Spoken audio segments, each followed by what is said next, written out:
Dieu ne t'enverra jamais d'épreuves plus grandes que ce que tu peux supporter. On entend énormément de personnes le dire, mais est-ce que c'est ce que la Bible dit réellement? Allons dans 1 Corinthiens 10, verset 13. Les tentations qui vous ont assaillis sont communes à tous les hommes. D'ailleurs, Dieu est fidèle et il ne permettra pas que vous soyez tentés au-delà de vos forces. Au moment de la tentation, il préparera le moyen d'en sortir pour que vous puissiez y résister.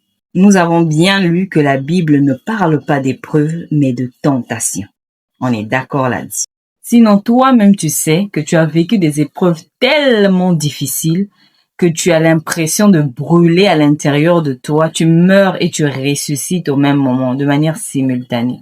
Voir la différence entre une tentation et une épreuve.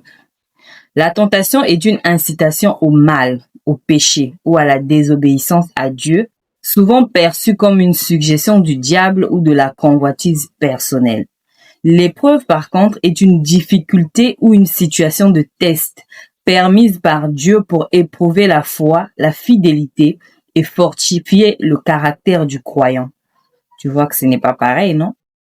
Sois sûr que Dieu ne permettra pas que tu vives une tentation au-delà de ce que tu peux supporter. Mais tu vivras des épreuves au-delà de ce que tu peux supporter.